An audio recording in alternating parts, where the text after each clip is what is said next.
Tetapi beberapa hari belakangan, Aini terlihat murung dan menjadi lebih pendiam dari biasanya. Hal itu terjadi karena dia mengetahui fakta bahwa dia telah hamil akibat hubungannya dengan Rizky. Karena hal itu, setiap hari dia selalu merasa gelisah dan juga takut, sampai kerap mengurung diri di kamarnya.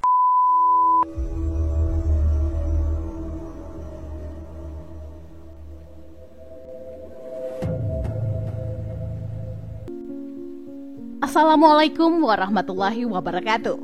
Kembali lagi di YouTube channel saya, Lembaran Cerita. Semoga kabar kalian semua sehat selalu dan pastinya diberi kebahagiaan dalam menjalani hidup. Di video kali ini saya akan membahas tentang kasus yang terjadi di Jember, Jawa Timur, di mana ada seorang lelaki yang dengan tega menghabisi pacarnya sendiri lantaran tidak mau bertanggung jawab atas kehamilannya. Nah, daripada kelamaan intro, yuk langsung kita bahas. Seorang gadis cantik yang bernama Ainur Rofiko, atau yang lebih akrab disapa dengan Aini, berusia 17 tahun dan tinggal di Dusun Petungwaru, Desa Mayangan, Kecamatan Gumukmas, Kabupaten Jember.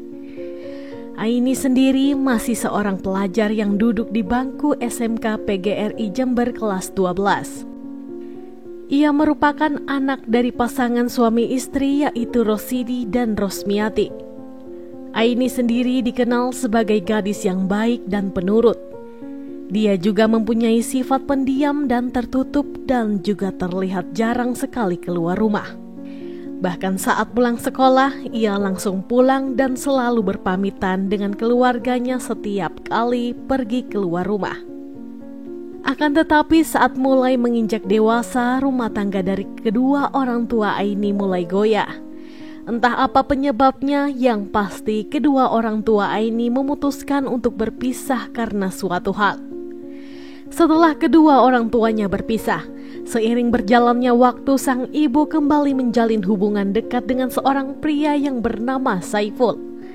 Dari waktu ke waktu, kedekatan mereka semakin erat dan pada akhirnya memutuskan untuk menikah. Meskipun sebagai ayah tiri, Saiful dikenal bertanggung jawab terhadap keluarga barunya, bahkan termaksud kepada Aini.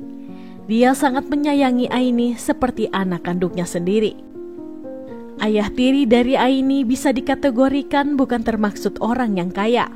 Jadi untuk bertahan hidup, ayah tiri Aini memutuskan untuk berangkat bekerja ke luar negeri sebagai TKI. Namun tiada yang bisa menentukan umur seseorang. Sekitar bulan September 2022, sang ibu harus kembali kepada sang pencipta.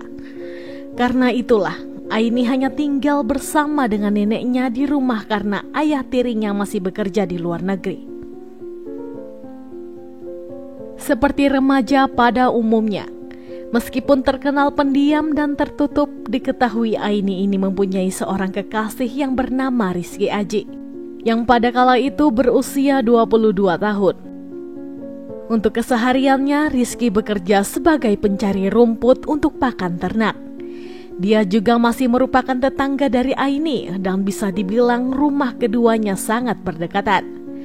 Hanya berjarak sekitar 200 meter dari rumah Aini. Kehidupan percintaan mereka terlihat bahagia seperti pasangan remaja pada umumnya. Mereka sering berbagi cerita, bercanda tawa dan pergi berduaan untuk menikmati waktu bersama. Tapi meskipun begitu, tentu saja keluarganya tidak tahu hubungan Aini dengan kekasihnya. Dikarenakan Aini yang dikenal pendiam itu tidak pernah bercerita tentang kehidupan pribadinya. Namun ternyata hubungan Aini dan Rizky bisa dibilang sudah melampaui batas. Seperti kata pepatah yang mengatakan, cinta itu buta. Ternyata Aini yang dikenal pendiam itu berani melakukan yang tidak seharusnya dilakukan remaja seumurnya. Dalam menjalin hubungan asmara, ternyata mereka kebablasan sampai pernah melakukan hubungan layaknya suami istri hingga beberapa kali. Diketahui pada saat mereka berpacaran, ternyata Rizky sudah seringkali mengajak Aini untuk melakukan hubungan layaknya suami istri. tetapi Aini masih menolak ajakan tersebut. Ajakan demi ajakan, lama-kelamaan Aini pasti terlena juga, dikarenakan Aini sangat mencintai pujaan hatinya. Pada suatu hari ketika mereka berdua pergi jalan-jalan bersama, Rizky masih saja meminta Aini untuk melakukan hubungan terlarang dan terus saja memaksanya. Yang pada akhirnya Aini pun mau menuruti kemauan dari Rizky. Rizky yang mendapat kemenangan tersebut tentu saja tidak mau melewatkan kesempatan. Mereka akhirnya memutuskan untuk pergi ke sebuah penginapan dan dengan beringasnya Rizky langsung menyetubuhi tubuh mungil dari Aini. Sejak saat itulah, dua insan yang sudah pernah mencicipi nikmatnya surga dunia pasti ketagihan juga. Mereka terus saja melakukan adegan-adegan berikutnya hingga beberapa kali. Tetapi beberapa hari belakangan, Aini terlihat murung dan menjadi lebih pendiam dari biasanya. Hal itu terjadi karena dia mengetahui fakta bahwa dia telah hamil akibat hubungannya dengan Rizky. Karena hal itu setiap hari dia selalu merasa gelisah dan juga takut, sampai kerap mengurung diri di kamarnya.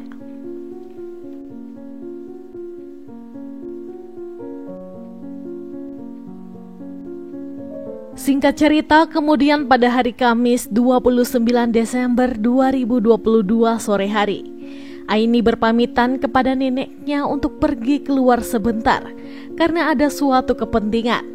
Nenek pun memberi izin dan mengatakan kepada Aini agar jangan pulang malam-malam.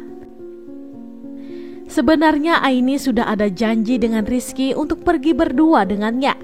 Rizky mengajak keluar Aini pergi ke bidan untuk memeriksakan kandungannya.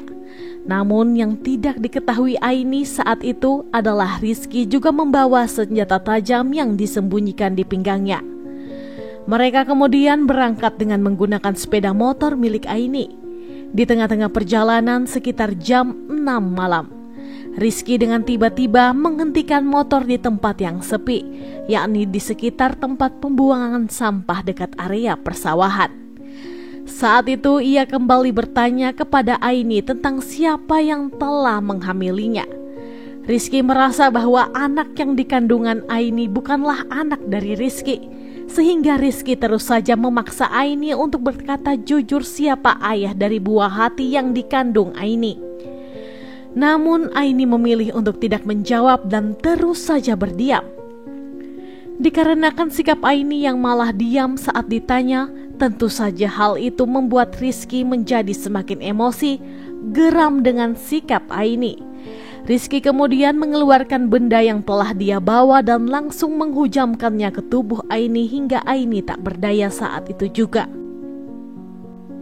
Usai melakukan hal itu, Rizky langsung meninggalkan Aini dan pergi ke sebuah sungai dengan membawa sepeda motor milik Aini. Sepeda motor tersebut lalu dibuangnya di sungai beserta dengan benda yang ia gunakan untuk menyudahi Aini. Hal tersebut dia lakukan untuk membuat rekayasa agar seolah-olah Aini adalah korban pembegalan. Sementara itu, nenek Aini yang menunggu kepulangan dari Aini merasa khawatir karena Aini tidak juga kunjung pulang ke rumah. Merasa khawatir, kemudian nenek dari Aini memanggil pamannya yang tinggal tidak jauh dari rumahnya untuk menghubungi Aini. Akan tetapi setelah beberapa kali ditelepon tetap tidak bisa dan nomornya juga tidak aktif. Keluarga pun menjadi semakin khawatir, takut terjadi sesuatu yang buruk terhadap Aini. Hingga 1 jam setelahnya, keluarga mendengar berita bahwa telah terjadi pembegalan di kecamatan sebelah. Namun yang membuat keluarga khawatir diduga korban pembegalan itu adalah Aini. Saat itu anggota keluarga dengan segera pergi untuk mengecek identitas korban yang sudah dibawa ke puskesmas terdekat. Dan betapa terkejutnya mereka, ternyata memang benar, yang menjadi korban pembegalan tersebut tidak lain dan tidak bukan adalah Aini. Pihak keluarga jadi semakin sedih saat mereka tiba di puskesmas, karena ternyata Aini sudah menghembuskan nafas terakhirnya dengan keadaan yang mengenaskan. Penemuan itu bermula sekitar jam 8 malam. Saksi mata Mulyono, warga dusun Jatisari, Desa Wonorejo, Kecamatan Kencong mengatakan, Saat melintas di suatu tempat pembuangan air, dia melihat ada perempuan tergeletak di rerumputan sekitar tempat pembuangan sampah di dekat area persawahan yang berada di Dusun Jatisari, Desa Wonorejo, Kecamatan Kencong. Karena penasaran, dia kemudian mendekati perempuan itu untuk mengeceknya. Namun betapa terkejutnya dia saat melihat ada seorang gadis muda yang sudah bersimpah darah dan lehernya hampir terputus tergeletak begitu saja di rerumputan. Melihat hal itu, seketika ia langsung berteriak meminta tolong dan menyampaikan penemuannya itu ke warga sekitar. Setelah beberapa warga datang, mereka langsung membawa tubuh Aini ke Puskesmas Kencong untuk mendapatkan pertolongan. Namun sayang, sesampainya di puskesmas, Aini harus menghembuskan nafas terakhirnya dikarenakan sejumlah luka yang ada di tubuhnya. Tak lama setelah itu, jenazah Aini dibawa ke RSUD Dr. Subadi, Jember untuk dilakukan proses otopsi. Tidak berselang lama, pihak dari Polsek Kencong bersama tim Kalong Resmo Polres Jember mendatangi lokasi untuk melakukan penyelidikan. Namun pihak kepolisian belum dapat memastikan apa penyebab dari peristiwa tersebut. Menurut hasil pemeriksaan awal, polisi mengira bahwa itu adalah kasus pembegalan. Namun ternyata setelah mencari beberapa bukti serta meminta keterangan dari beberapa warga, polisi menemukan beberapa kejanggalan dan menyimpulkan bahwa itu adalah peristiwa pembunuhan. Pihak kepolisian bekerja dengan sangat keras untuk mengungkap kasus ini. Dan setelah melakukan penyelidikan lebih lanjut, akhirnya pihak kepolisian berhasil mengantongi satu identitas pelaku, yakni Rizky, yang tidak lain dan tidak bukan adalah pacar dari korban. Tak mau membuang banyak waktu, setelah beberapa jam dari penemuan itu, atau tepatnya pada hari Jumat dini hari tanggal 30 Desember 2022, polisi berhasil menangkap Rizky yang saat itu berada di sebuah warung kopi di Kecamatan Gumukmas. Saat dilakukan penangkapan, ternyata Rizky sempat melakukan perlawanan dan hendak melarikan diri. Namun dengan cepat polisi akhirnya melakukan tindak tegas terukur dengan melumpuhkan kaki kiri Rizky. Setelah itu mereka membawa Rizky ke kantor polisi untuk dimintai keterangan lebih lanjut. Saat dimintai keterangan mengenai motif kenapa dengan tega mengeksekusi kekasihnya sendiri, Rizky mengatakan kalau dia tidak terima saat dituduh sebagai orang yang telah menghamili korban. Saat itu Aini meminta Rizky untuk bertanggung jawab atas kehamilan yang dialaminya. Namun Rizky menolak dengan berbagai alasan. Menurut Rizky, anak yang dikandung oleh Aini bukanlah anaknya karena mereka sudah putus hubungan. Tapi Aini terus saja mendesak agar Rizky bertanggung jawab atas kehamilannya. Bahkan jika Rizky tidak mau bertanggung jawab, Aini akan melaporkan perbuatannya itu ke orang tua dari Rizky. Seketika itu juga Rizky menjadi sangat emosi kepada Aini. Ia tidak mau orang tuanya mengetahui kelakuan bejatnya. Rizky juga mengatakan bahwa hubungan dengan Aini sebenarnya sudah putus. Bahkan Aini sudah menjalin hubungan dengan pria lain. Dan dengan alasan itulah, Rizky curiga bahwa pria itulah yang telah menghamili korban. Menurut pengakuan dari Rizky, celurit itu awalnya untuk menghabisi pacarnya Aini yang sekarang. Karena kata Rizky, setelah putus dengannya, Aini ini punya hubungan asmara dengan pria lain. Tapi karena emosi tidak mendapat jawaban dari Aini ketika ditanya siapa ayah dari buah hati yang dikandungnya, Rizky malah naik pitam dan menjadi sangat emosi.